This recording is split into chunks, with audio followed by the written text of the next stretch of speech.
നമസ്കാരം സുഹൃത്തുക്കളെ.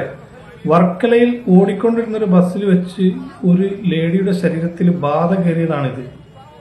എന്തോ മാനസിക വിഷമം അനുഭവിക്കുന്ന ഒരു സ്ത്രീയാണെന്നാണ് തോന്നുന്നത്. പാവം, ഈ സ്ത്രീ എന്തൊക്കെയോ വെല്ലുവിളിക്കുന്ന പോലെ പറയുന്നുണ്ട്. എന്തോ മെന്റൽ ട്രോമ അനുഭവിക്കുന്ന ആളാണ് എന്നാണ് തോന്നുന്നത്. കണ്ടു നിന്ന ആൾക്കാരിൽ ചിലർ അഭിനയമാണെന്നും കല്ലെടുത്ത് എറിയാനും അടിക്കാനും ഒക്കെ പറയുന്നുണ്ട്. പക്ഷെ അത് ഒരു ശരിയായ രീതി അല്ല എന്നാണ് എൻ്റെ അഭിപ്രായം. ഇങ്ങനെയുള്ളവർ എന്തെങ്കിലും പറഞ്ഞ് അന്വയിപ്പിച്ചെടുക്കാനാണ് നമ്മൾ നോക്കേണ്ടത്, അല്ലാതെ അവരെ പ്രകോപിപ്പിക്കുകയല്ല ചെയ്യേണ്ടത്. ഇവർക്ക് ആ സമയം ഭയങ്കര ശക്തി കൂടുതലായിരിക്കും, ശക്തി കൂടുതലുള്ളതായിട്ട് അവർക്ക് തോന്നും. അതുപോലെ ആക്രമിക്കാനുള്ള സാധ്യത വളരെ കൂടുതലാണ്. അതുകൊണ്ട് ഇവരുടെ അടുത്തേക്ക് പോകാതിരുന്നതാണ് എല്ലാവർക്കും നല്ലത്.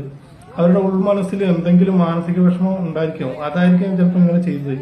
പക്ഷെ ഇതൊരു ആണായിരുന്നെങ്കിൽ ഒരു സംശയം വേണ്ട, 100% അവൻ കഞ്ചാവ് MDMA എന്ന് പറഞ്ഞ് ഇന്ന് അവന് ഇട്ടീൻ്റെ പള്ളി പെരുന്നാൾ അവിടെ കഴിഞ്ഞിട്ടുണ്ടാവും. അതാണ് സത്യം. ഈ വീഡിയോയിൽ ഇത്രയാണ് എനിക്ക് പറയാനുള്ളത്. അപ്പോൾ നമുക്കിനി അടുത്ത വീഡിയോയിൽ കാണാം. ബൈ.